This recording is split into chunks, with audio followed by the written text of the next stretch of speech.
Hello, this is Erin from Glass Half Broken, the modern media podcast for the realist. This is Colin. Hello. And Tom. Hello. How is everyone today?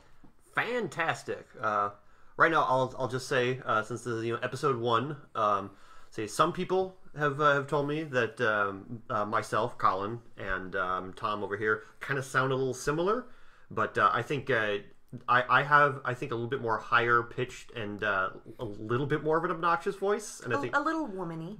I think I'm clearly the more obnoxious one. All right. Well, at the very most, you have a little bit more laid back and a little bit more, little deeper, a little breathier, I think. So what you're A little more sensual. what you're saying is I'm a douchebag. No, that's not a douchebag. What? It's like, you sound like more of a laid back kind of guy. Like you sound like this is me doing Tom right here. Like, this is me. And then I kind of just sound like a very hateful DJ on the radio. Like the reason why people have stopped listening to the radio. They're like, I don't know. Ever since Colin came on, I'm like, I kind of hate myself. Thanks for calling into 297.4, the dick. Yeah, it's exactly it. So that's just to let you know, to know the difference between Tom and I. We're in fact two different people. Yes. I can tell that. Okay. Because I'm looking at you. All right.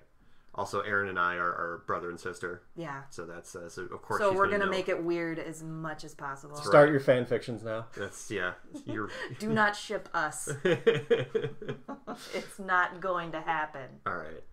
So all right. So we kind of have a little bit of a I guess schedule of like what we're going to talk about.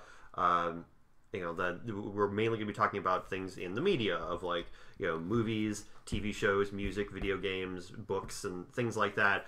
And what we mean when we say realist is basically there are so many different podcasts and YouTube channels and things that are like either really enthusiastic about it, where they're just like, "Oh, this new Marvel movie's gonna be amazing," or there's people, marketing. Yeah, marketing, and so it's like, or it's the complete opposite, where it's somebody going to like, "Oh, this is gonna suck.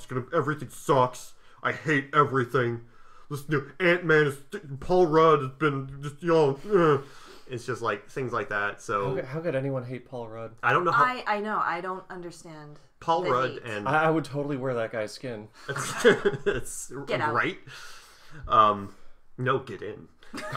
So This feels right. So it's basically Warm and comfy. We're definitely right down the middle there. We're realists. We'll give right. We give credit where credit is due. But we're not gonna kiss any ass. That's right. So we're gonna sit comfortably right on that fence. That's right. Yes. I think when there's a difference between being on the fence, because that says that you might go one or the other. We are the fence. Wait a minute, let me write this down. You don't have to write it down. Nope. We're recording right now. Oh shit! It needs to be on a t-shirt. That's right. We are the fence. So, what has been happening in your life? Anything that you wish to? No. Moving on. No. Tom. No. No. All right. Next. Awesome. Media. What this podcast is about. So, guys, you guys see any good movies lately? Well, since I like to be 5 years behind, excuse me, everyone else. All right. That's all right. I'm 10 years behind. Yeah. It's on Netflix. I was just scrolling past. I finally started watching An Idiot Abroad. Oh. I think it is awesome. It's a really, really good show. And yeah, like there should be a segment. Erin is 5 years behind everyone else and wants to talk about it now. But I thought it's a great show because I wasn't sure at first. I'm like, all right, I'm not a huge Ricky Gervais fan. Mm-hmm. I know that's some people will be shocked and appalled, but I don't know. I don't think he's that funny. But I'm kind of in the same boat as Are you? Yeah. I like Ricky Gervais. I like him to a point, and I just kind of want to strangle him after a little while. But I think I like Carl Pilkington, I think is his name. Mm-hmm. I like that they just sort of send him off into the shit. Like, this is this country, not the tourist attractions. Yeah. You are going to be inside shacks, and you are going, and he says what I would probably say, like the not popular opinion of like, oh, well, we respect these cultures, and this is just a beautiful place. It's just like, no, this fucking sucks. Like, this is just awful. But yet, at the same time, he kind of, you start learning about these cultures, and you're interested in it, but you're like, yeah, that sucks. I'm not gonna go there. So thank you for showing me I'm not gonna go to India anytime soon. Yeah, that kind of reminds me of there's this thing called the Paris syndrome, and what that is that Paris in the media and in entertainment is always just like, it's the city of love and lights, and it's this beautiful, wonderful place, and so a lot of people will buy into the hype of Paris and Paris. And then they go there, and it's just a city, right? Like, and then that's all it is. And they'll get it, and Paris syndrome comes like when they're like in shock, like they'll be shocked, and it'll like really mess with their head and their expectations and things like that. And apparently, like, it mostly happens with Japanese tourists, because apparently over in Japan, like they have this incredibly like here in the U.S. like it's very divisive. It's very just sort of like either, oh, Paris, I'd love to see Paris, and other people are like, fuck Paris, and stuff like that. Fuck the French. So, but she's eating surrender monkeys. God. Yeah, and apologies to any French people that may be listening. That's right. We love you, but we still love you. That's at the same time, like, people apparently in Japan, like, France is even more so like hyped up as this wonderful, beautiful, romantic place. And so I don't I have not seen any of the Idiot Abroad, but I'm sure like it's good. It's it really shows not the romanticized versions of the countries, which I appreciate. They just went to sleep. There we go. We're good. Everything's computer fine. went to sleep. Computer went to sleep. Sorry. We'll edit this part out. No, we're not. No, we're not. None of this. None of it's gonna be edited. So anybody else? Anything new? Anything not so new? I've been playing an interactive piece of entertainment called Metal Gear Solid 5: The Phantom Pain, and this game's a big deal for anyone who doesn't know. This is the last Metal Gear game made by Hideo Kojima, who is the creator of the series, and he's been involved with the series since the first game, which was like 1986 or 87 somewhere, and he he got fired from Konami. It's a big deal in the game industry because like he is this legendary. He is like the Steven Spielberg of like game developers, and like whereas like someone like Shigeru Miyamoto, he's like the Orson Welles. Like he's even like further up the chain there, but like a lot of people had thought and said like, well, just to give a fuck you to Konami, like maybe I shouldn't get this game, but then like Kojima, he even said like just get, like, we put a lot of time and effort into this game, like if that's your reasoning, then don't do that, and I think it's an excellent game, and I think like my relationship with the Metal Gear Solid series is that I would watch Tom play it. And then I would try to play it, and I'd be all like, man, I love watching him play it and watch the crazy story and all the insane characters. There's a character in Metal Gear Solid 3 that shoots hornets out of his mouth, like, and you're leaving out the part where he makes a Tommy gun out of hornets. That's right. That shoots other hornets. So it's amazing. So the series is insane, but like every time I try to play it, I'd be like, I can't really get into the actual like gameplay of it. I might go back and try it again, but with Metal Gear Solid 5, like it's an open world game, and that's what I really love about it, is that like you can approach any of these missions any way you want on this map. Apparently there's Afghanistan and Africa. I'm still in Afghanistan, and like you're trying, basically the plot of the game is that there's this asshole named Skullface, and he has like a crazy skull face. Is that his Christian name? That's right, yeah. And that's what you refer to him, just Skullface, or the man with a skull for a... Yeah, he has like horrible acid burns or something like that. Yeah. Right? I mean, that's what I gathered from Ground Zeroes when I played that way back when. So he's the leader of an organization that they're just a bunch of assholes, and you're basically just trying to build an army to take these guys out, and everything you do in the game, from like just going around and like gathering materials to recruiting soldiers to doing side missions, is all in favor of like building your army. And that's what I always liked about games that let you explore and do that, is that like nothing feels useless, where it's just like there's never going to be a point when someone's just like, all right, boss, there's a card game tournament happening over here, just like, all right, what is that? Is that going to give us a lot of money? He's like, no, it's going to be fun though. It's just like, it's like that's a problem with a lot of, I know Peter Molyneux in like the Fable series, like that was always one of my biggest pet peeves, was that like it would just be like, oh, you can get married and have children. It's like, oh, how's that gonna help me with my quest? Ain't gonna fucking do a thing. It's just like, all right, why am I doing this then? Because it's a life simulator. It's what you do. It's a life simulator. You get married and you have children. You plant a tree, and then 15 later you don't have a tree. Yeah, it's just because we forgot to implement this feature. It's so. Yeah, with this is definitely a game where it really feels there's definitely that everything matters. Yeah, everything you do matters, and it's a lot of fun to like extract soldiers and do all of that.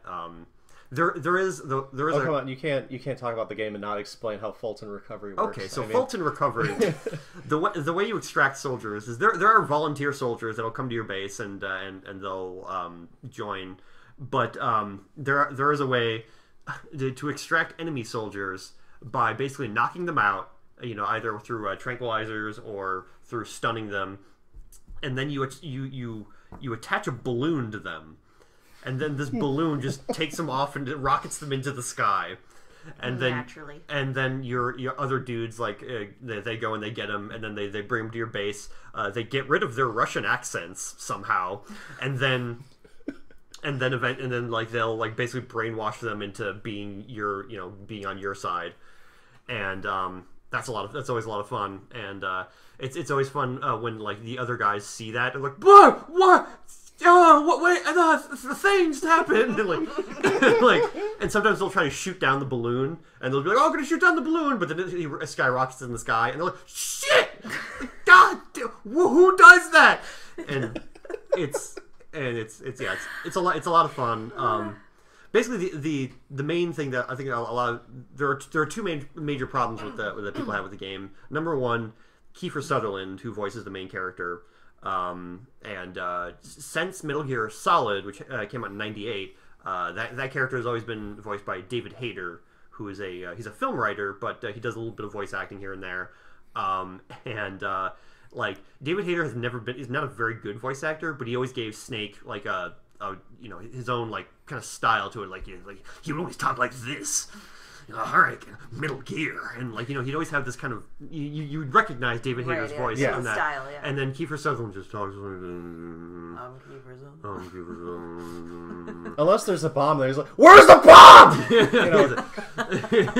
Is there any point where he's prompted to say, "Where's the bomb?" Yeah, Because, no. You know what? That would make it totally worth it. Thus far in my game, I've not finished the game, or anything, but I'm not even like super far into it, but. At this point, like every time he talks, which is like every couple hours, like he'll just be like, he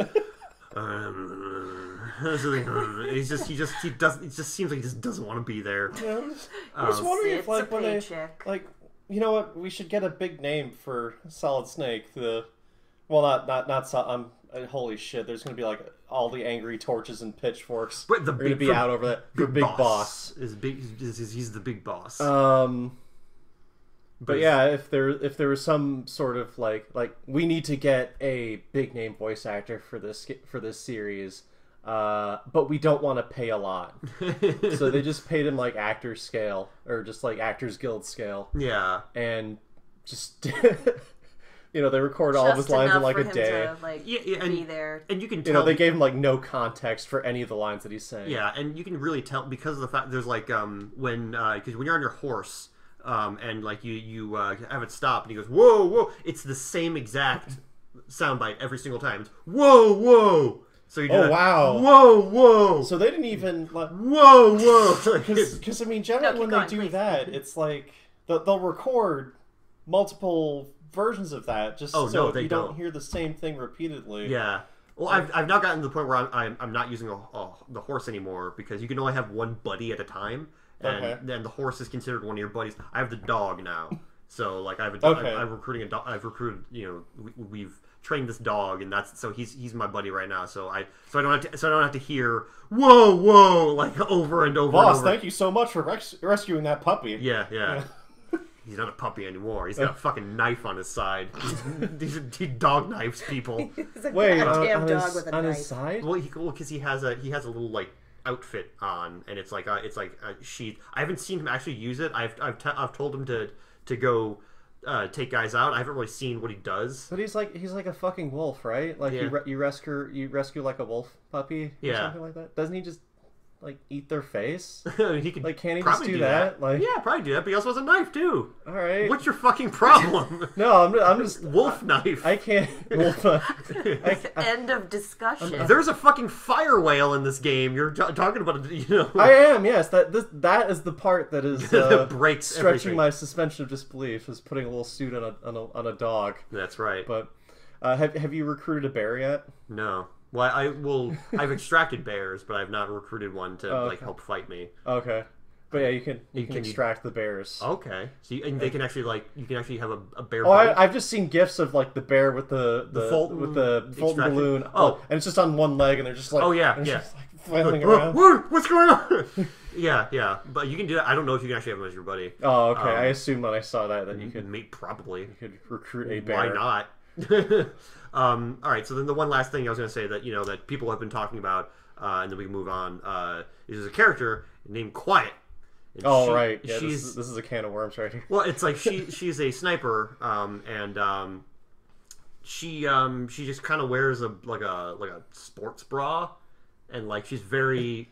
Like and she's pretty much her whole outfit. It's like her whole outfit is like this sports bra. And like when you extract her and put her in like the helicopter, like the camera kind of zooms in on her boobs, and he's just sort of like, and it's just like it's not even like done to be like sexy. It's just sort of like I'm gonna just place her in here, but it's just all of a sudden like boobs, and it's just like so. A lot of people have had some problems with the character and how the character's treated, and how it's like there's like 3 female characters in the entire game or something, and it's just like and it's like it's mostly just they're there for boobs. It's just like that's something that it's to me. I mean, like all right, I'm a dude, I'm a guy, like I'm I can't, I'm not going to pretend to be like to know what it's like to be a woman playing the game and just and just seeing all that shit. But it's just like I found it to be like eye rolling at most. Like there's never been a point where I'm like, that's it, this is misogynistic, and I'm going to take this up with the committee. You're also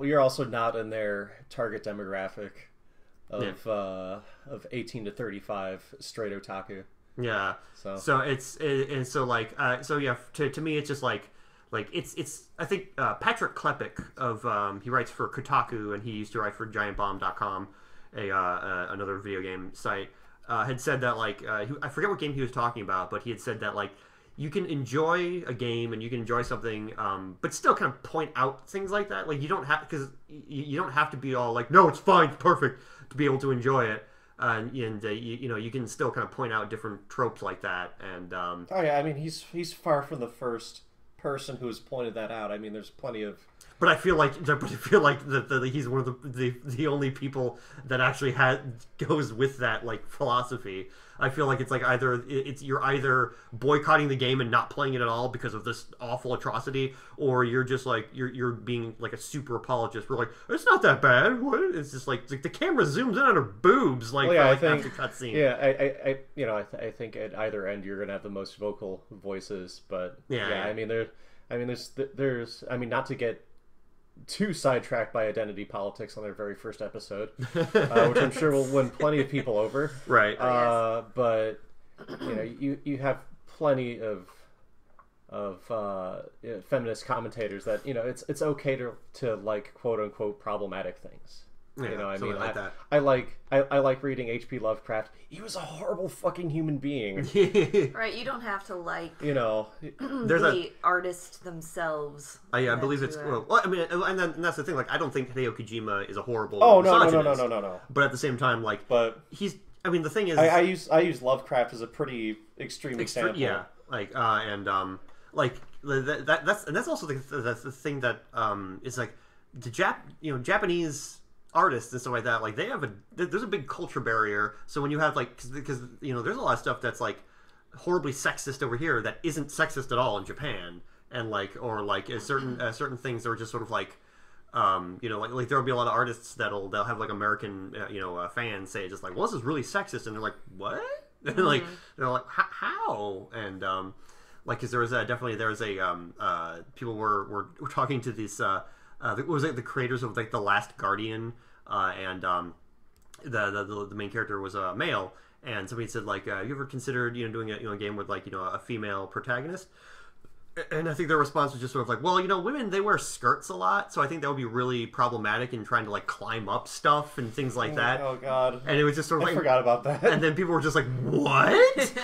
And then they have tender skin and breasts. I don't know. I think that's still kind of sexist, but at the same time, like, it's different. It is different in Japan, like and I don't know if it's necessarily that.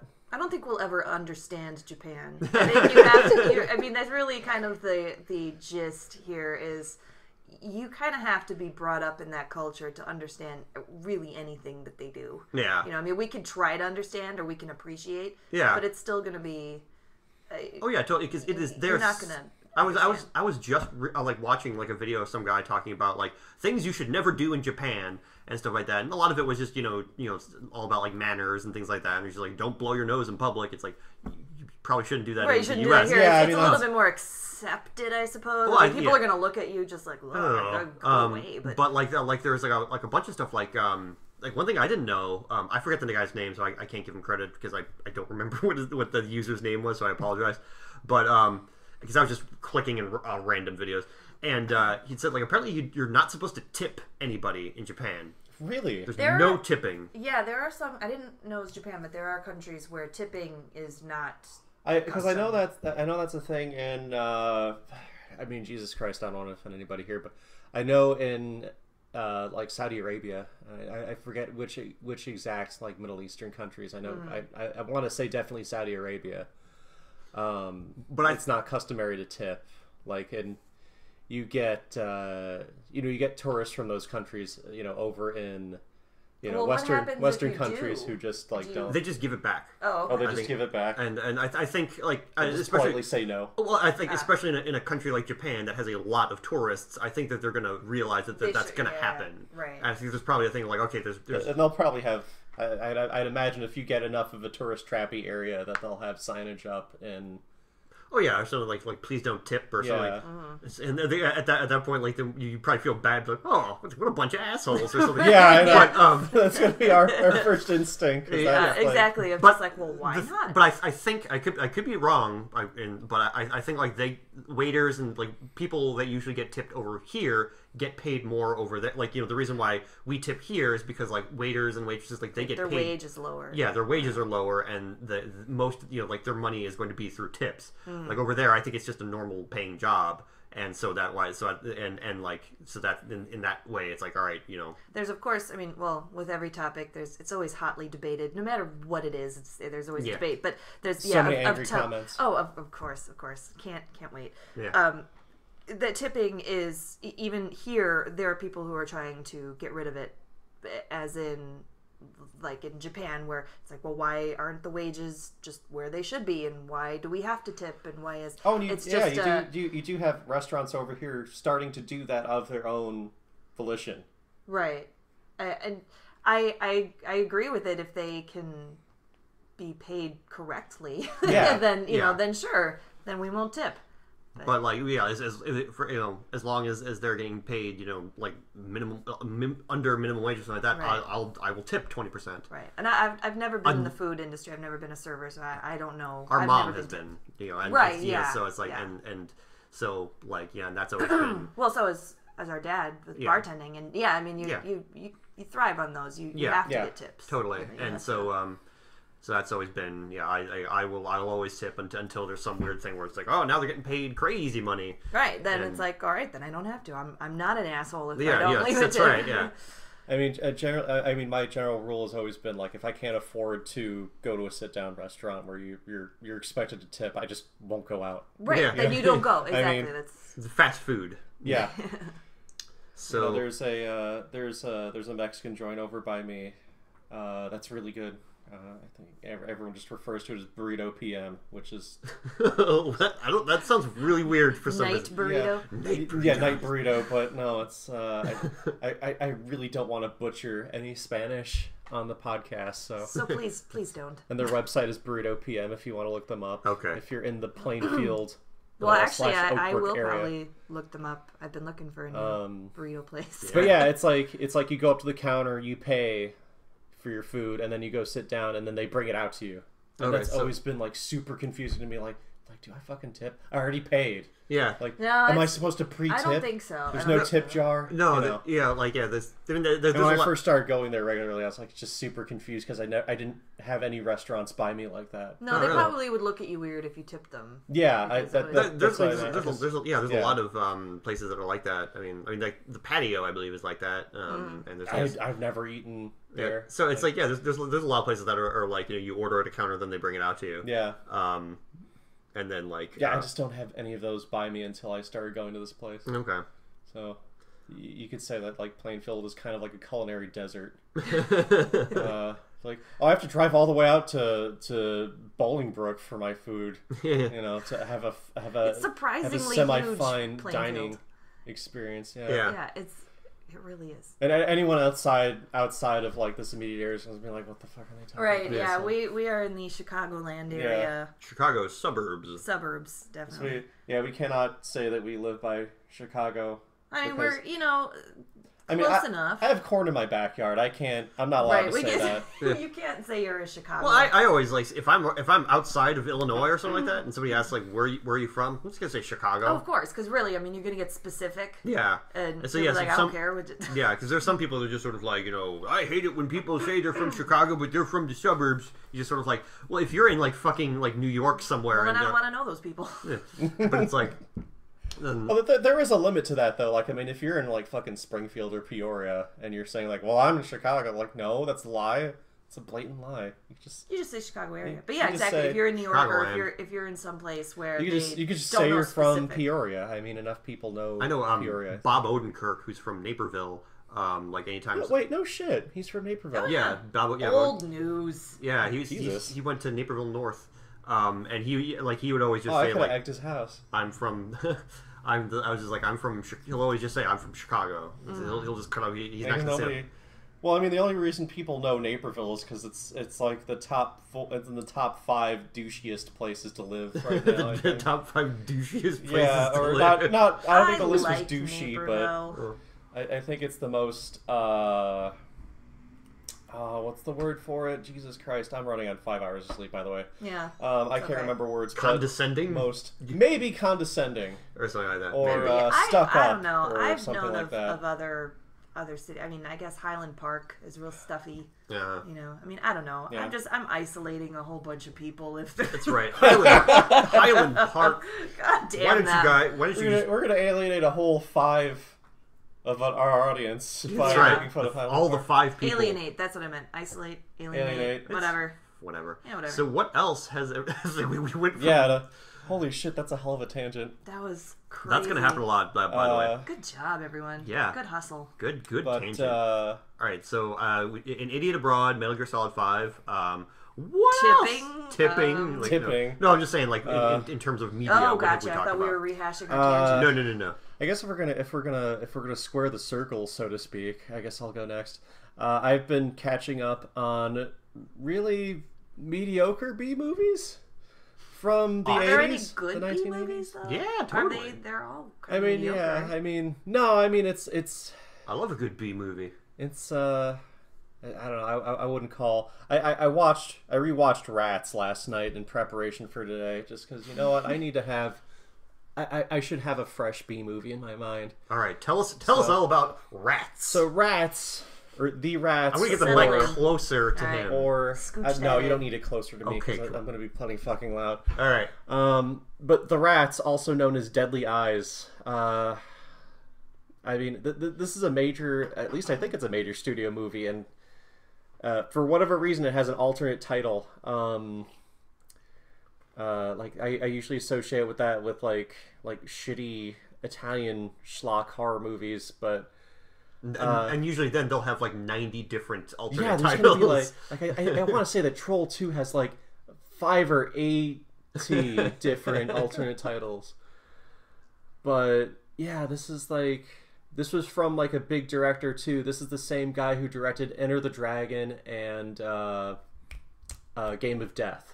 Okay. Like he directed 2 of the most famous fucking Bruce Lee movies, and here he is directing this shitty. Oh god, I was just looking up that same director. I can't remember who it was, but like, because I remember like looking up another movie like that he had done. Jim Cotta? Was it Jim Cotta? It was Jim Cotta. That's Okay. right. It is absolutely Jim Cotta. Thank you very much. Because I was looking for that too. I was just like, man, do I want to watch Rats or Jim Cotta? And, Rats was thankfully on YouTube from a very disgusting VHS rip. Oh, nice. That's how you want to watch those movies. Mm-hmm. Oh my god, Tracking and all. It was like nostalgic watching this thing, like specifically off of a VHS rip, because this replicated how I watched it as a kid, where it was just this. It was this shitty VHS tape that had been rented like I don't know how many times, but like the tape was wearing out and the tracking was like really bad, and there was this really awful like one of those. in the back. Just the constant. And I'm just like, man, this is, I don't know what that says about me as a human being, that I'm watching this really shitty horror movie and it's making me nostalgic for my childhood. No, don't worry. I totally when my understand parents that. basically let me have free reign of the video store. So all right, so tell us. All right, now that we've set up Rats, like what the fuck is Rats? The whole premise of this movie is that you have these giant killer rats, and by giant, they're the size of a small dog. Okay, that's pretty for a rat.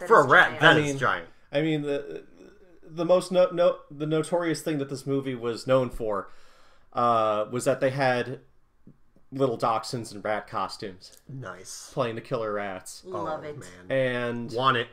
And want to watch it. And sadly, one of the dogs suffocated inside of the rat costume. That sucks. I mean, so it's like, they can't have the little, no animals were harmed when they're making this film. Oh, okay. I'm sad now. Yeah. Oh, come on, it was like 30 years ago, Oh, but still. Well, at least they didn't do it on purpose. It's not like not like the cannibal Holocaust where they're just. Oh my God, Jesus! Let's just rip the heart out of a living turtle on camera for a fucking movie. Yeah. So at least it was like an accident. Yeah, this was not a video nasty. No. But yeah, it's like the movie starts out with this. Jesus Christ! It starts out with this health inspector. I don't remember any of the names of any of the actors in this movie other than Scatman Crothers. Okay. Who unfortunately is only in it for 3 scenes, and then he dies unceremoniously. Yeah. Because he's Scatman Crothers, and that's what he does in movies. In movies, yeah. But yeah, he's the only actual character in this fucking movie. The only character that has a personality. But yeah, like our female lead is a health inspector. Like this is the kind of movie that we're going with, who has to destroy a whole bunch of contaminated corn that's going overseas. I mean, like it's that. In all honesty, like there's no greater, more noble cause than being a health inspector. Being a health inspector and getting rid of contaminated corn.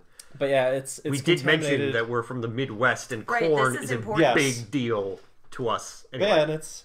And more specific to Illinois, it's animal feed, corn. It's not fit for human consumption. It doesn't matter if you don't like it or not. And they make a very big point that it's like chock full of steroids. It's meant to be fed to cows and chickens, to beef them up.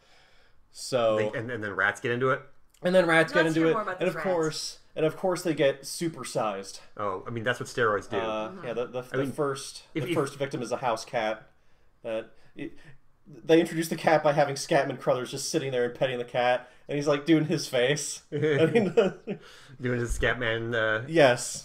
He's just glad he's collecting a paycheck in this movie. So instead of doing like baby talk like some people do with pets, he's like. Unfortunately, no, he's sadly not scatting to the cat. No cat scat. But yeah, the cat is the first victim of the movie because he lets the cat go. I guess it's like a stray fucking cat in this warehouse or something like that. the cat crawls You're not between supposed a couple. to pick up a stray cat. They could really fuck you up. Well, yeah, I mean, you would think he's a health inspector. You know, you'd think he would, know better. Yeah. But yeah, the cat crawls away and just gets horribly eaten by rats. Horribly? Can you like not be horribly eaten? Yeah, it's like is that he like was gently eaten by rats. Well, yeah. Well, I mean, you think it's a dachshund, you know, like it's just gently nibbling away at you while you're asleep. And then by the morning comes around that, you know, it's got a hold of like a vein or an artery or something. And I stole that joke horribly from Norm Macdonald. Just dawned on me. Our apologies to Norm Macdonald. I was not aware. Anyway. Our apologies are to his family. To his next of kin. That's right. God rest his soul. But yeah, it's like this movie just goes all over the fucking place. Like they have these like really gruesome death scenes. Mm-hmm. Like some of which are off camera. Like the first human victim is a fucking baby. Like for whatever reason, we follow around this group of teenagers. Mm-hmm. Who were like coincidentally seeing this lecture about like how horrible rats are and how they could potentially wipe out human beings at the start of the movie, and we follow this group of teenagers at some friend's house, and I guess it's like they're sitting at their friend's house and they have she has her little baby brother and her boyfriend there. Or something like that. Meanwhile, her friends are just like kind of just smoking pot and listening to loud music. And one of them is at one point is one of them like the guy that's just like rats, that'll never happen. Whoa, like you know, like totally. No, but they do toe that line really close. Okay. As he skates away into the sunset. That's right. Yeah, it's just like skates over the kitchen. It's an '80s movie, but everyone's dressed like they're from the '70s. Like at what point in the 80s? Is it like early 80s or is it? It's the early 80s. Yeah. Okay. And it's in Canada. Oh, okay. Well, then that explains. Then they should be like the 80s didn't really start until about 87, I think. I mean, like if it's like the early 80s in Canada, they should be dressed like hippies from the 60s. Honestly. Yeah, I mean, well, because there's this one guy who's just walking around like the tightest T-shirt possible. Oh, nice.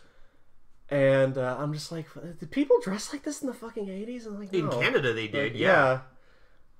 But yeah, it's totally Toronto. And they don't even try to pass it off as New York or anything. They just refer to it as the city. Okay. But yeah, it's like they're going off to a basketball practice at like 8 p.m. or some shit like that. It's like what the our nightly basketball practice. It's like fucking pitch black outside. It's challenging that way. Yeah. They leave the. They leave the responsible sibling and her little brother and her boyfriend, who's never mentioned again. Okay. By the way, the boyfriend is never mentioned again. And they get horribly eaten by rats. I'm just gonna phrase it like that from now on. Horribly eaten by rats. But yeah, they show like the little rat. See, they break the first rule of fucking horror movies is that up until then they hadn't really shown the rats at all. Okay. And this is like 15 minutes in the movie. Okay. And then they have the little dog in a rat costume just in this brightly lit fucking kitchen. Oh.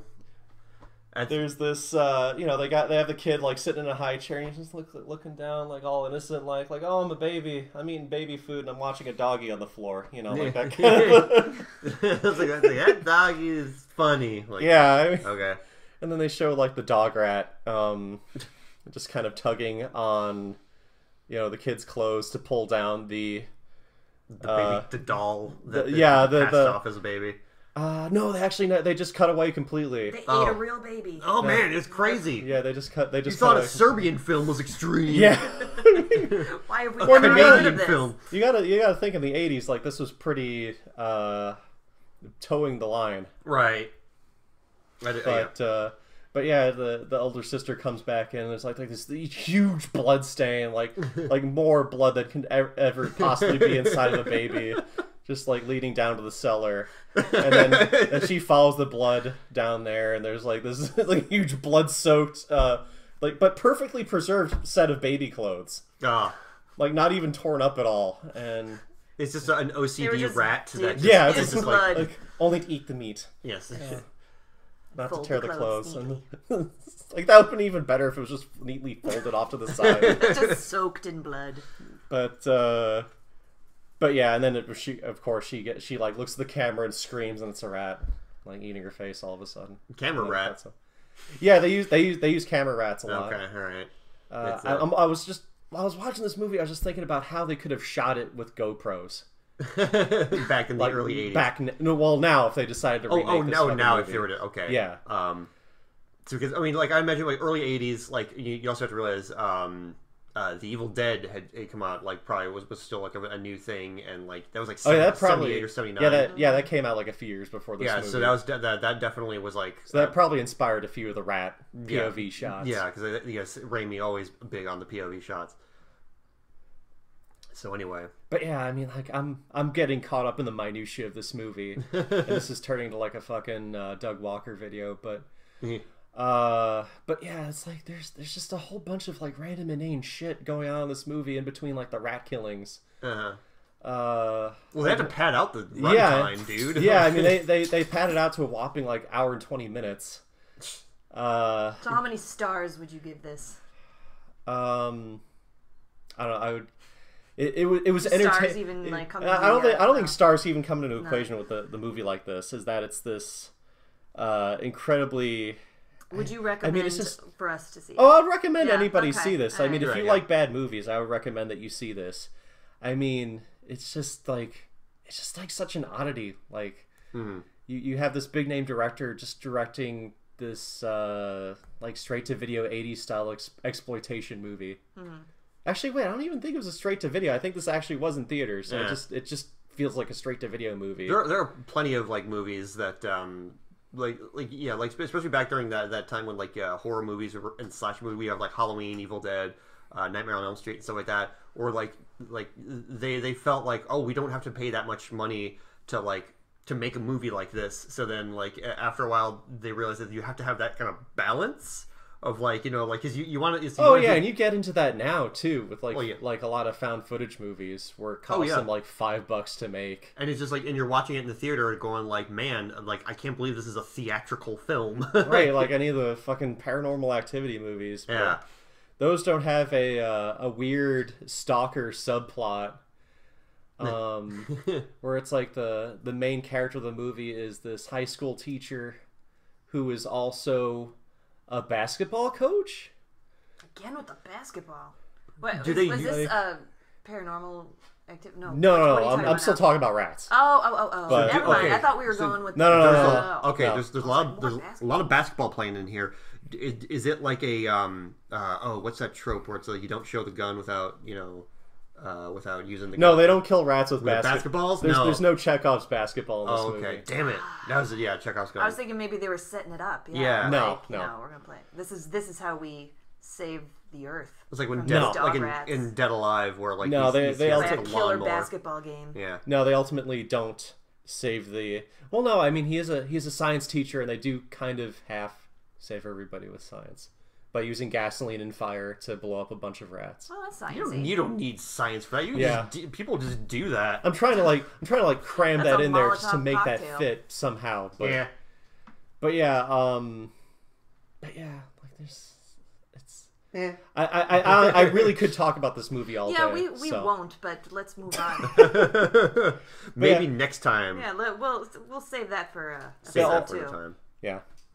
Kinda. Ultimately, it is that 80s kind of horror movie ending where it's just like, oh hey, everyone got away, but fuck you anyway. Like everyone just dies. Yeah. The perfect ending. Perfect ending to a perfect film. Rats. I got that kid confused with Bats, which was actually wasn't it like Lou Diamond Phillips or something crazy like. Oh yeah, shit. That came out in theaters. That was another shitty film. Animals Attack movie, right? Yeah. But that was actually in theaters. All right. So what else? Has anyone been? Great. Yeah. I don't know. I don't. I've got 2 kids. I've got I work. I don't know. time to watch things. You That's got why I curlers in your hair? I got no, not yet. Right. Give me a couple years, and then I'll do the curlers and the hair and the grocery trips and the slippers. So I watch things. I like stuff. It's good. I would, yeah. Things are good. But there's sometimes I just, I don't play. I'm video so glad games. we started this podcast about the media. I like to listen to you guys. You go ahead. Oh, do we want to go into the music direction? Sure, let's go in the music. Like direction. all new. Fuck it. Like, what are you listening to? Great. Are we talking about new stuff or just all new, whatever. What do you, fuck like- it. Oh, I mean, all anything. new. Gotcha. It's just a media. It doesn't say new media. It's just Just media. Oh, it just says we did say we're not- modern media. Yeah. But I mean, like modern media, as in like not This is a very meta discussion. We're having a podcast about our podcast. like I guess yeah. we're not talking about like newspapers from the 30s. Yeah. Damn it. So I mean, don't go into that. I know you have like you I have right now. stacks. I'm looking at just stacks upon stacks of 1930s newspapers from several different cities, And they're all filled with silverfish. and it's Yes. really. Well, don't judge me. So anyway, Those are my friends, the silverfish. what And time is it? the How long has this been newspapers. going on? Way too long. I don't know. I think we should go into the other segment of which is one of my favorites, even though we have not done it yet. Well, I'll say that we sort of started doing that with Tom over here with his rats That's discussion. true. That was And so- an explanation. Yeah. So the segment that which I really love listening to my brother talk passionately about movies he hates, or maybe not hates, but doesn't quite get the hype. All right. And it's called Colin Explains. And actually, yeah, we kind of started it with Tom Explains Rats. Yeah. That was. I mean, yeah, like it's pretty much the same dealy, but. Well, yeah, like the whole point of it was just like somebody explains, and like I think they just did Colin because like I've been told by Erin, by Tom, by my parents, by a lot of my friends that like when I start explaining stuff that I don't like, then like they think it's funny. And like and it could be movies, video games, TV shows, things like that. You get so passionate, Yeah. just so it's like, wow, I didn't care about this until you started talking about it, and now I care, and now I hate it. Also, you do take it as you do seem like you take it as a personal slight against yourself. Right, it's like a personal attack mean- on your intelligence of like, why was this made? Yeah, but like I mean I don't do it like there's a lot of people that do that online. Tom just mentioned Doug Walker. Nothing against Doug Walker, but like yeah, he does that a lot. That's kind of his bread and butter. But like I don't try to do it though. Like I just say like, okay, well here's what's Just about the naturally movie. comes to you. Oh yeah, Yeah. there's many times that I'll go out to breakfast with Colin and my mom or my dad, and the whole time would be just listening to Colin just talk about some movie he can't stand, and I'm totally fine with just listening to that because it's really fucking funny. All right, I at some point I want to get Tom in on this too because him and I both share a dislike for certain things. Right. I would definitely. All right, so what are you So we starting have out with so here? what is All right. the movie of the day? All right, so the one thing that I was going to do, and this is one thing I've seen, neither of them have seen, was a movie that there was no real big hype to it, and I can't say that I hated it. In fact, I found it to be entertaining, kind of like Rats, where it was just like it was not a good movie, but it was very entertaining. But like I think it could have been so much better, and I think that's what was so disappointing about it. Was a movie called Tomorrowland. I don't know if this is on deep. Like it is definitely out of theaters by now because it was several months. Somewhat recently. I'm pretty sure this is set for Redbox at some point. Yeah, at some near point. future. Yeah, I don't know when, but yeah, it's not on DVD or Blu-ray yet, so it's in that in between point. And I was actually kind of looking forward to this movie because it's directed by Brad Bird, and I've always loved the stuff that he's done. He's worked on The Simpsons. He made The Incredibles.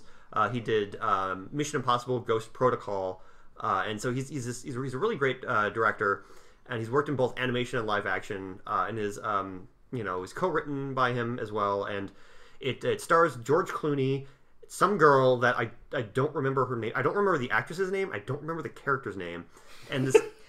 And That memorable. that memorable. But then there's a young girl, another who's actually a lot of critics will say this too. That this young girl plays a little robot girl, and she's like the star of the film, and like she does a fantastic job. And like it's very rare to see really good child actors. She's a really great child actor. Give credit where credit is due. Right, exactly. The film is supposed to be about. I mean, Tomorrowland is like some attraction at a Disney something. I don't know a lot about Disney or Disney. I've never been to a Disney theme park. I've never been to Disneyland or Disney World or anything like that. I don't know much about Disney and stuff like that, but I've heard of Tomorrowland, and like it was a big deal in the 60s because like back then it was just like, like, oh my god, we're gonna have flying cars and we're gonna have like all this crazy shit from the future. I think I might have been to Tomorrowland. I was at Disney World in 2002, and again, it was that memorable. The fact that I don't even remember if I was. You wandered there. In and wandered out. Yeah, that's like, probably what happened. I went there as a kid, and the only thing I really remember, other than the very, like retro. Now it's retro futuristic, but the future as predicted by the 1950s. But, yeah. They had a little ride called the People Mover. What is this? Just like is it a conveyor belt? Like a car? Is that yeah, you just like sit in this thing and it's on a conveyor belt and you just kind of move throughout Epcot Center. Oh, see, I don't even know if that. Like, anyway, yeah. Go ahead. Once again, very, very like fucking memorable. If I remember, yeah. It's a very lame ass ride that might as well have been the monorail. But so basically, the problem with Tomorrowland is, number one, you can't really explain it without just explaining the entire movie. And like it's supposed to be like it definitely has this theme that like Brad Bird definitely has been interviewed, and he's very passionate about this project, about saying how this is like there's like every movie now about the future is dystopian. It's always just like the future's gonna suck. Everything's post-apocalyptic, and he even said that he loves a good post-apocalyptic movie, but there's not a lot of like positivity. That being said, Mad Max Fury Road is like one of the best movies I've seen in years, and it felt more uplifting and cheerful than this movie did. And that's one of the bleakest settings possible to set a movie in. Australian post-apocalypse. It's basically like the saddest. Which is pretty much just Australia. It's right. Woo! Oops, sorry. Check your privilege. All right. Anyway, so Tomorrowland starts. It's kind of weird. It starts off with George Clooney talking at the camera, saying how he's going to explain a thing that happened, and it's real important. And then he starts explaining it, and then the girl, the female lead, this teenage girl, says like, "No, you're explaining it all wrong." And then George Clooney annoyingly, it's just like, "How would you explain?" All right, I'm trying to. Okay, all right, fine. And he tries to explain it again. And then she's like, "No, that's not what or whatever." And then, so he's like, "All right, fine, you get over here and explain it." And she's like, "All right, so many years ago," and then like it goes into flashback 1960s. You have a young George Clooney. His name is Frank in this movie, and like so it's him as a kid in the 1960s, and he's at Disneyland, and in the Tomorrowland. Like attraction, and they're having this big inventors like contest, like who can basically bring your invention to Hugh Laurie, and Hugh Laurie is gonna like look at it and Simon Cowell style tell you if it's complete shit or not. And so he comes up, and Frank, okay, problem number one, like I know this movie's not supposed to be super realistic or anything, but like this young child who's like 10 years old invented a jetpack. And he just throws it on the table in front of Hugh Laurie, and he's just sort of like, all right, well, there's a few bugs in there. It's not in like complete working order, but I can fairly soon be able to really get this working. And Hugh Laurie's like, oh, it's not. Well, no. What use is it? What could possibly people use this for?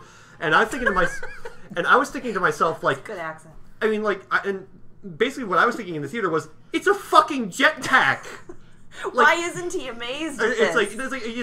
It's not in, yes, to Hugh Laurie's, defense. No, it's not Facebook or anything like that. But it wasn't in 100% working order, but he kept, like, explaining, like, oh, no, but I can do this and this and to do it, and he's just like, it's not in working order, so you can't, next. It's like, oh, and so then, like, he tells him, like, well, what if, you said what use does it have?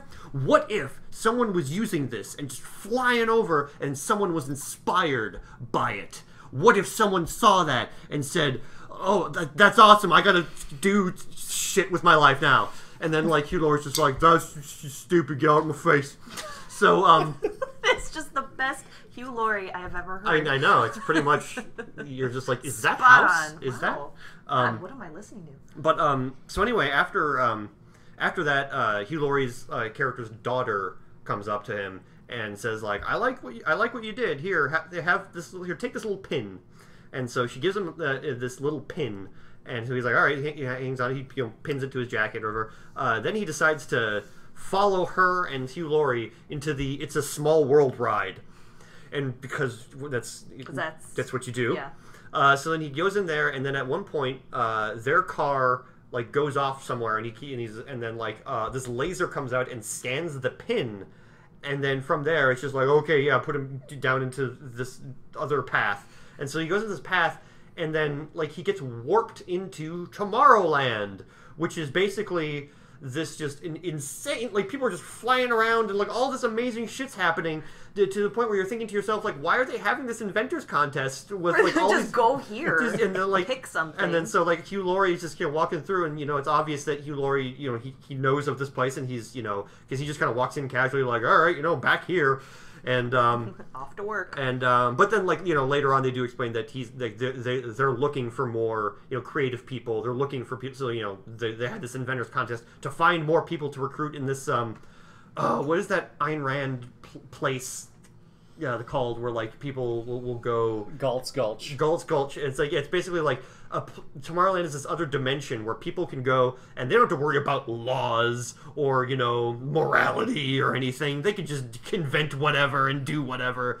And so then after that, the movie jarringly cuts from this of Frank going like, holy shit, to then all of a sudden to this the teenage girl in like modern day, and she's like sneaking into a NASA base, and it's such a jarring cut that you're just like, did they change to a different movie? Were they just sort of like, no, this movie sucks, this is why you watch another movie. Next. Let's get this movie's obviously not going anywhere. To the folks in the theater, we're sorry. Have this other much more interesting film. So anyway, so she's like infiltrating some base in like the NASA base, and she like fucks up some satellite dish or whatever, and then it turns out that she's the daughter of some NASA engineer, and he got fired, and they're taking down the this NASA like platform or whatever, and she's all like, no, we can't do that because people need to dream, and like basically she's just like little Frank, just like she's a dreamer. So she gets arrested, but then when she gets her stuff back, when she makes bail, she notices the pin, and she's just sort of like, this isn't my stuff, and the guy's just like, well, it was in with your stuff. So she's like, all right. So she touches the pin, and the pin is apparently some kind of weird almost teleportation device where it's like basically she just teleports half of her, like no, like bottom half. She touches the pin, and she sees she's in a field now. Like she's in like the police department. She touches the pin. Now she's in a field, and she's like, whoa! And she starts like walking off, and then she like runs into a wall that was in the because she's still in. So like physically, she's still in the police department. So the police are looking at her like, what the fuck is this girl doing? She's walking into walls and like. So basically at some point, she goes into this field of like in the real world. She touches the pin, and then so because she's in this giant abandoned field or whatever, then she's able to like run around, and then she finds Tomorrowland, and it's got all the crazy bullshit like sci-fi stuff. There's giant pools of water suspended in the air, and people are just jumping in them and then going right back out, like from the bottom, and then going to another pool of water, and just like, wow. Where's the use in that? Yeah. So you have a jetpack that is scoffed at, but then there's floating water. That's right. Which is more useful. That's right. Because now you can play blitzball. That's right. Okay. Right. That's right. And so then from there, she's like, holy shit, this place is awesome. So then after that, it turns off, like the pin runs out of juice or something like that, and so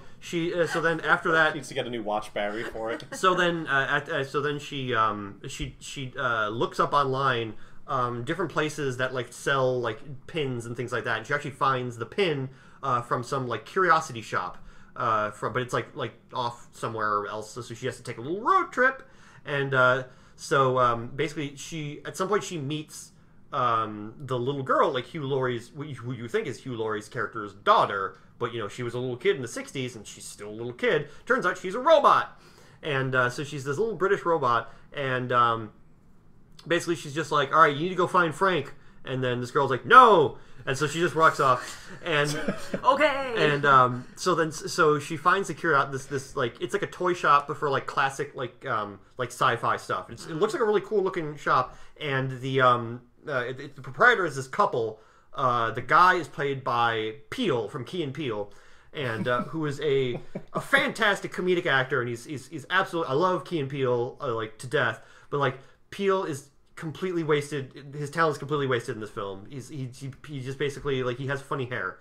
Like, that's it. That's the funniest part about his character. That's the extent of his character. That's the extent of his character. So basically, she goes in there and they ask her, like, where did you get this pin?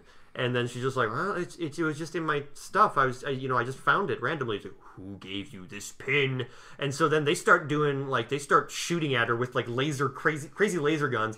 So then Robot Girl comes in. She's all like, oh, no! Fuck that shit!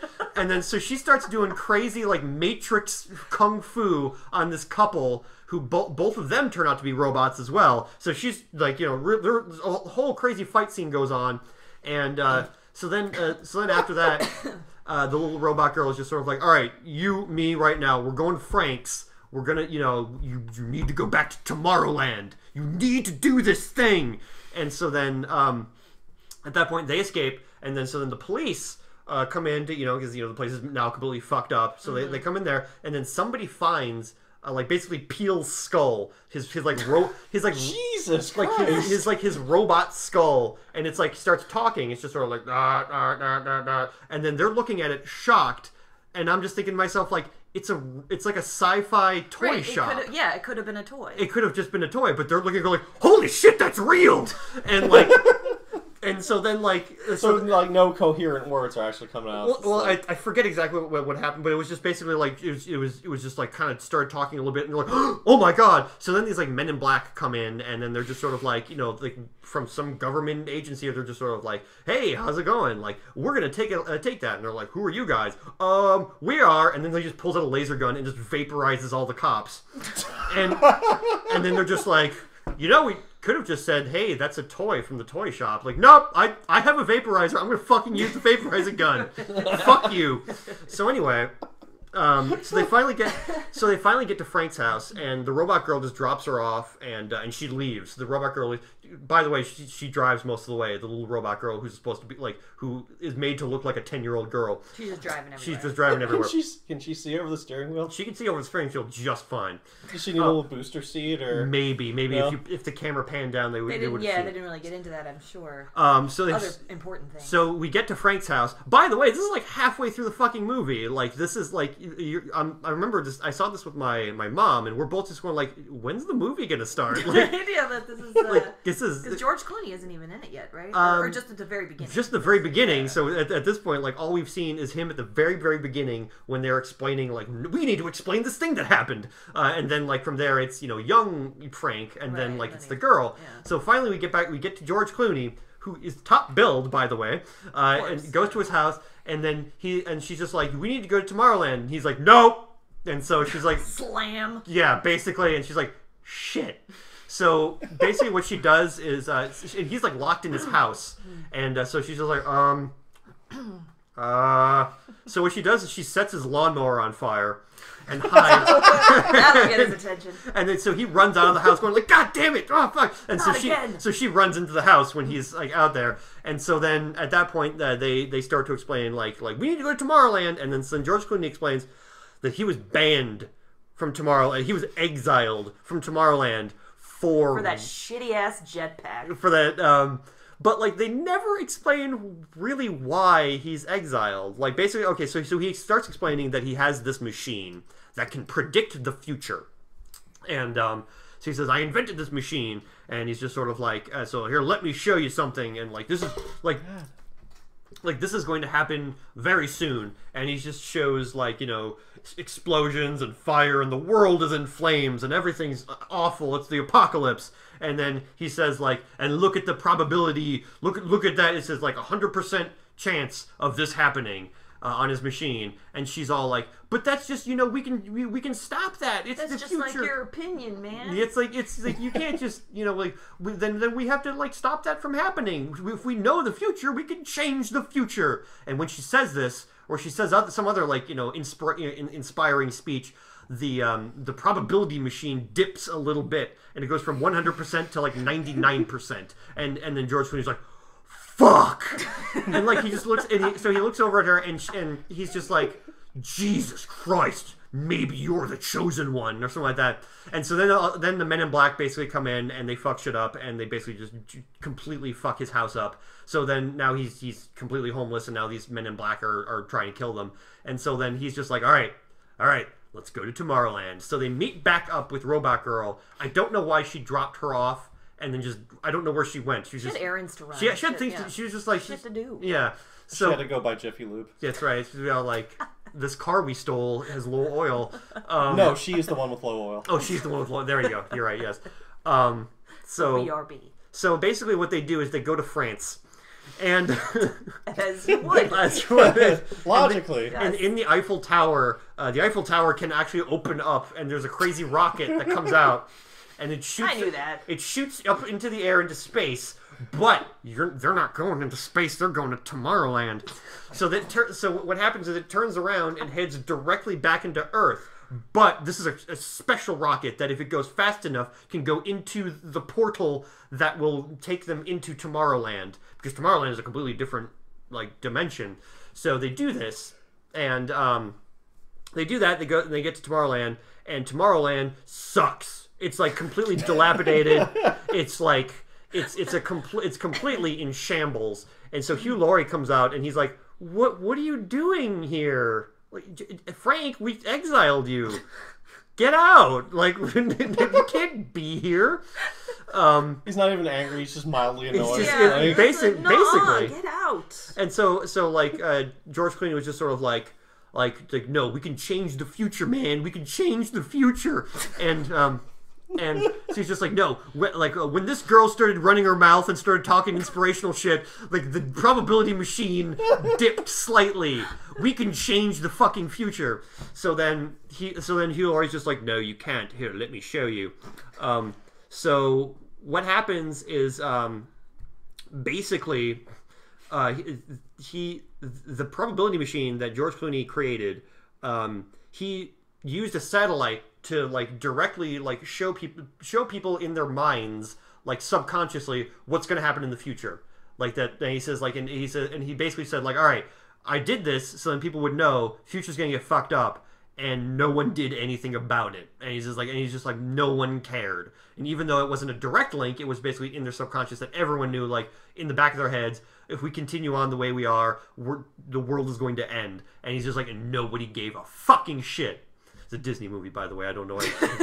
You may have been paraphrasing. I've been paraphrasing. But so then George Clooney's like, well, that sucks.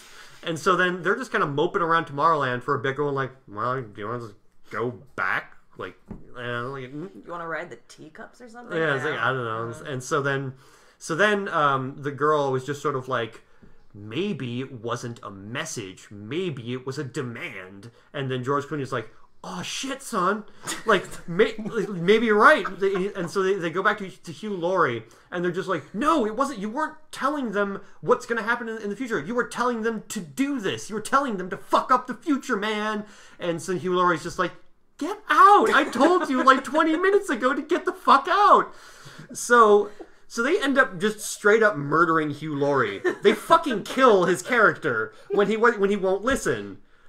Because sure, why not? These are heroes of the movie. It's just like, I was fully expecting them to be like, you know, like, don't you see what we can do if we work together? And then Hugh Laurie being like, yeah, you're right. You're totally right. Or something like that. But no, they're just like, like,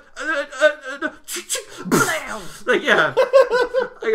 They don't shoot him, but like, you naysayer. Yeah, so at that point, what they do is like, all right, what we need to do is we need to destroy the machine that's like telling people to fuck up the world. So at that point, the robot girl, she gets hit. She gets hit by something in the fight or something like that. So she's about to I don't know, die, robot die, or like that. And so then she says to George Clooney, she's sort of like, I have a self-destruct mechanism. You use your crazy, stupid jetpack and fly all the way up there and just drop me in there, and I'll just explode. And so George Clooney's like, okay. And so he grabs his jetpack, which is now a working jetpack, and then flies her all the way up. Yeah, the bugs have apparently been fixed. Apparently, right? Yeah. well, I mean, like that was in the 60s. Well, that's so true. apparently, He's had plenty of time. Plenty of time to fix that. Mm-hmm. So, okay, throughout the film, there's been a running joke, like back when, like they'll sometimes do flashbacks back when he was a kid, talking to the robot girl. He didn't know that she was a robot. They stayed in touch. And no, I'm talking about like the flashbacks from back when, like in the 60s. Oh, okay. Something like that. And so basically, there was always this thing where he was trying to make her laugh. And he was always trying to tell jokes to her and trying to do things like that, and then she never would. And that was kind of a running thing throughout the film. And like anytime you go to a flashback to them or him as a kid with her, and she'd be a stone-faced bitch. And yeah, you'd be just like, damn it. So finally, when end of the film, he's jetpacking all the way up into the air, and he has her in his arms, and she just a very dramatic moment where she just goes like, "Do you want to know why you were never able to make me laugh?" And then he just goes like, "No, why?" And she just goes, "Because you were never funny." And so, that was it. And I was just like, is that just Brad Bird being silly or something like that? Right. Like, was that supposed to be dramatic or was that supposed to be funny? I don't know how to feel just now. And so he drops her into the machine, and she explodes, and the machine gets exploded. So at that point, George Clooney and the teenage girl are just sort of like, well, I guess we should take over Tomorrowland. I guess. Like, and it's just like, all right, well, now we haven't told people to destroy the future. Let's, I guess, do what Tomorrowland was all about and try and recruit more people, more dreamers, more inventors, more artists, more people. Bring them over here so we can solve the world's problems. And so then at that point, that's when you go from the very beginning of the film when they were explaining it, and basically they're explaining it to a new like recruitment thing and like of people, and so basically they see that like there's the assembly line making the pins, and they say like, all right, need to bring these pins to people so they know, like basically you know about Tomorrowland and everything like that. And so then the film ends with the film ends with like an inspirational speech about something that I don't remember at all. But then like it's like you show like a doctor, and he's like looking at reports or something like that, and then he goes over to his desk, and there's the pin, and he's like, what? And then you see like an engineer doing something, and then all of a sudden he just looks over, and then like, oh, there's the pin, and like an artist doing something, and so like it's just a montage of people finding the pin, and then they all go touch the pin, and then you see them all in the field. And they look over at Tomorrowland, and then they're all just sort of like, inspiring, and things like that. And then the movie just ends. It's just basically like, and everything was fine because people dream. It's like fuck. It's like believing in Tinkerbell or whatever. Of like, if you just clap your hands or whatever. Yeah. Like, so it's like. So it's kind of weird it's really weird to see like interviews with Brad Bird talking about the future and talking about like what we can accomplish as our human race, and then he just releases this fucking mediocre movie that barely even touches upon this idea, and he fucking murders Hugh Laurie's character, and like it's just it was just such a... Well, you have to be willing to murder for your dreams. I mean, right. That's anyone can die for what they believe in. It takes a lot to be able to kill for what you believe in. And it was just a disappointment, and just that like it just seemed like it could have been. Did it even have potential? Did you see that it may have had potential, or just not even really? Once again, the fact that it takes so long for the film to get going, and it takes it's such a clusterfuck in the way that it just like goes from like there's so long with the teenage girl and the robot just driving around, and just like after once again we're just sort of like, did the movie start yet? Like what are we doing? And Am I supposed to be watching it? And it's like and they go to Tomorrowland for like Tomorrowland is kind of irrelevant Like, it's just like, did they need to have this other dimension that has this like world in it? It's just sort of like it could have just been like George Clooney's character invents the probability machine, and like somewhere else, like, didn't need to be this other like. It sounds like an undeveloped idea. Yeah, it's totally. And like the movie has too many MacGuffins. Yeah, right. There's too many things going on in the movie where they're like, oh shit, we only have like an hour and a half or something. Yeah, just like we went like this. Like this almost should have been like either multiple movies or a series or something like that. Because like I wonder if they were ultimately, Colin is the only one here who's seen the movie, but I'm wondering if they were almost trying to go for like a Wizard of Oz sort of a thing, where they spend the whole movie going to Oz. Yeah, but at the same time, place is a MacGuffin, but it sounds like they didn't really pull that off too. No, and well, especially since like the trailers are all like all the trailers were like. Like when she touches the pin and sees the Tomorrowland, when she's just in a giant field, like when that, like all the trailers, they show that. That's what they show. That's all they show. And then like, so it's like, so on one hand, it's like, yeah, sure. It's like, it's, I'm not saying that, I wanted this movie to be something that it's not, but like, it's just like, I wasn't in any way feeling like, yeah, it's, I never felt optimistic because I was too much thinking to myself, like, this is poorly written. Like, it's just... And you never felt like, oh, I wish that they made another one because I really wanted to see what happens. Oh yeah, yeah, and it's like, yeah, and plus it ends with a like, oh, and then everyone got a pin, and now we're gonna try and rebuild Tomorrowland. And I'm curious, did this movie make its money back? Yeah, I don't know if and Tom is looking up whether this movie made its money back, which is beside the point. The point of the point of this discussion is talking about the film itself. But at the same time, I'm just gonna be that guy. You can be that guy. I apologize. I think there could have been a good film here. In all honesty, I think they would have had to have just completely thrown out the script and started a new script, because there's too much wrong with the script, and there's too many pacing issues, and there's not enough of you to care about the future. Like there's almost a point where I'm thinking to myself, like, fuck the future. Right. Like, it's like, I don't care.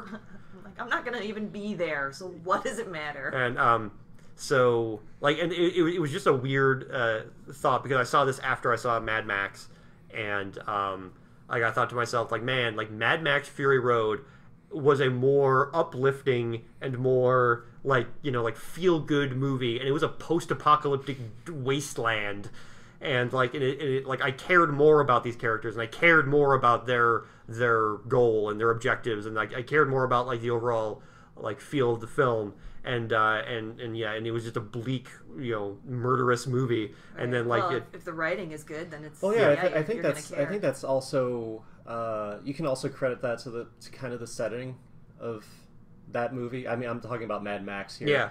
Where you have,